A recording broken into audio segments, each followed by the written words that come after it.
बेवकूफ एक ऐसा ब्रांड जिसने एक वक्त में इंडिया के यूथ फैशन को पूरी तरह से डिफाइन कर दिया था, लेकिन आज हाल ये है कि ये ब्रांड एक बहुत बड़े संकट में है। तो चलिए आज इसी ब्रांड के शानदार उदय और कहना पड़ेगा हैरान कर देने वाले पतन की कहानी को समझते हैं। तो जरा इन नंबर्स पर एक नजर डालते हैं, ये असलियत बयां करते हैं। देखिए, बेवकूफ जो इस गेम का कह सकते हैं पायोनियर था, वो आज अपने नए कॉम्पिटिटर से कितना पीछे छूट गया है। एक तरफ है द सोल्ड स्टोर और स्निच जो करोड़ों का प्रॉफिट बना रहे हैं, और दूसरी तरफ बेवकूफ 100 करोड़ से भी ज्यादा के लॉस में हैं। तो सवाल यही उठता है कि जो इस रेस में सबसे आगे था, वो इतनी बुरी तरह से आखिर हारा कैसे? यही वो पहेली है जिसे हम आज सुलझाने की कोशिश करेंगे। तो कहानी की शुरुआत से शुरू करते हैं। वायरल सक्सेस की कहानी। मतलब ये समझना जरूरी है कि सिर्फ 30,000 रुपए के एक छोटे से स्टार्टअप ने पूरे यूथ मार्केट पर कब्जा कैसे ले लिया। जरा सोचिए इस बारे में। 2012 में सिर्फ 30,000 रुपए से शुरुआत होती है। 2015 आते आते फेसबुक पर एक जबरदस्त मतलब मैसिव कम्युनिटी बना लेते हैं, और फिर 2019 तक 213 करोड़ का रेवेन्यू। मतलब इस ब्रांड की ग्रोथ वाकई में रॉकेट की स्पीड से हुई थी। अब सबसे मजेदार बात यह है कि ये जो शुरुआती सक्सेस थी ना, ये कोई तुक्का या एक्सीडेंट नहीं था। इसके पीछे एक बहुत ही क्लेवर, एक सोची समझी 3 स्टेप की प्लेबुक थी। 1.5 मिलियन यानी 15 लाख ये सिर्फ एक नंबर नहीं है, ये उनकी कम्युनिटी बिल्डिंग की पावर का सबसे बड़ा सबूत है। देखिए, वो सिर्फ टी शर्ट्स नहीं बेच रहे थे, वो एक पूरा का पूरा ट्राइब, एक कबीला बना रहे थे जो ब्रांड के साथ कनेक्ट करता था। और यही उनकी शुरुआती कामयाबी का असली सीक्रेट सॉस था।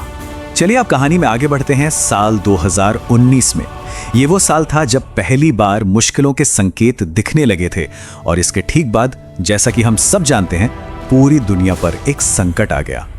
और यहीं पर कहानी में एक बहुत बड़ा और कह सकते हैं आयरॉनिक मोड़ आता है। देखिए, जिस साल बेवकूफ ने अपना पीक रेवेन्यू मतलब 213 करोड़ रुपए कमाए, ठीक उसी साल उन्हें 27 करोड़ रुपए का पहला बड़ा लॉस भी हुआ। अब हुआ ये कि इन्वेस्टर का पैसा आया तो मार्केटिंग और हायरिंग पर खर्च बेतहाशा बढ़ गया और प्रॉफिट पर से फोकस हट गया। और फिर आ गया कोविड-19, जहां कपड़ों के बड़े बड़े ब्रांड्स एकदम रुक से गए। वहीं बेवकूफ ने एक बहुत ही स्मार्ट मूव चला। उन्होंने देखा कि वेबसाइट पर लोग कपड़े नहीं बल्कि मास्क और सैनिटाइजर सर्च कर रहे हैं, तो बस उन्होंने रातों रात अपना पूरा का पूरा मैन्युफैक्चरिंग साइकिल ही बदल दिया। वाकई एक बहुत ही तेज और कमाल का फैसला था। और इस कमाल की तेज सोच का नतीजा क्या निकला? सिर्फ 2 महीनों के अंदर मास्क और सैनिटाइजर से 10 करोड़ रुपए का रेवेन्यू। इस एक मूव ने उन्हें पैंडेमिक के शुरुआती शॉक से बचने में जबरदस्त मदद की। लेकिन ये राहत ज्यादा दिन तक नहीं चली। पैंडेमिक के बाद दुनिया बदली और एक नई चुनौती सामने आई, फंडिंग विंटर। मतलब स्टार्टअप्स के लिए फंडिंग का सूखा पड़ गया, और ये बेवकूफ के लिए एक बहुत बड़ी मुसीबत बनकर आया। अब जब फंडिंग के रास्ते बंद हो गए तो फाउंडर्स ने कंपनी को बेचने की कोशिश की। उनकी नजर Amazon और फ्लिपकार्ट जैसे बड़े नामों पे थी, और पता है वो वैल्यूएशन कितना मांग रहे थे? पूरे 1100 करोड़ रुपए। लेकिन 1100 करोड़ रुपए की कीमत पर कोई भी खरीदार आगे नहीं आया। आखिरकार आदित्य बिरला के नए वेंचर TMRW ने उन्हें एक्वायर किया, लेकिन सिर्फ 200 करोड़ रुपए में। मतलब जो वो मांग रहे थे उसका 5वां हिस्सा भी नहीं। अब लगा कि चलो कंपनी बच गई, लेकिन ये एक्विजिशन कोई रेस्क्यू मिशन नहीं बल्कि एक तरह से पतन की शुरुआत साबित हुआ। सिर्फ 2 साल के अंदर कंपनी का घाटा बढ़कर 103 करोड़ रुपए तक पहुंच गया। तो ये सब हमें वापस उसी बड़े सवाल पर ले आता है, आखिर ऐसा क्या गलत हुआ? जब हमने इसे एनालाइज किया तो पता चला कि इसके पीछे 3 बड़ी वजहें थीं, 3 बड़ी गलतियां।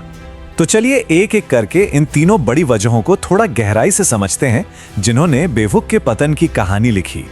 सबसे पहली और शायद सबसे बड़ी वजह, कस्टमर ही बदल गया। नई जनरेशन यानी जेन ज़ी अब फेसबुक से नहीं बल्कि यूट्यूबर्स और इन्फ्लुएंसर से इंस्पायर होकर शॉपिंग करती है। देखिए, ये रिपोर्ट कहती है कि 72% जेन ज़ी ऐसा ही करते हैं, और फेसबुक इस बहुत बड़े शिफ्ट को पकड़ ही नहीं पाया और अपनी सबसे बड़ी ताकत यानी यूथ कनेक्शन खो बैठा। दूसरी वजह थी कल्चर का मिसमैच।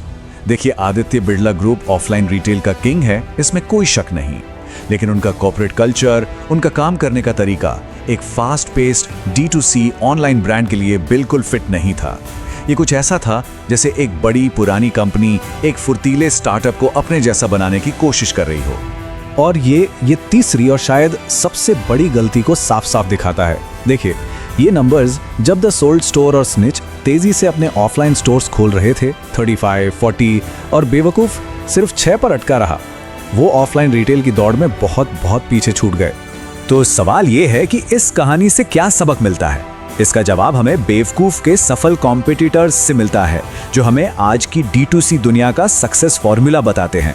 स्निच के फाउंडर सिद्धार्थ डुंगरवाल की ये बात बहुत कुछ सिखाती है। वो कहते हैं कि जब वो किसी एरिया में एक ऑफलाइन स्टोर खोलते हैं तो वहां उनकी ऑनलाइन सेल्स भी बढ़ जाती है। क्यों? क्योंकि स्टोर एक ब्रांड का भरोसा बनाता है, एक टच पॉइंट बनता है। और द सोल्ड स्टोर के फाउंडर एक और जरूरी बात जोड़ते हैं। वो कहते हैं कि हमारे स्टोर पहले दिन से प्रॉफिटेबल होते हैं, लेकिन इसकी एक शर्त है, आपको डिस्काउंटिंग और मार्केटिंग पर बहुत ज्यादा खर्च करने से बचना होगा। मतलब ऑफलाइन जाना है, लेकिन समझदारी और फाइनेंशियल डिसिप्लिन के साथ। तो इस पूरी कहानी से सबसे बड़ा टेक अवे क्या है?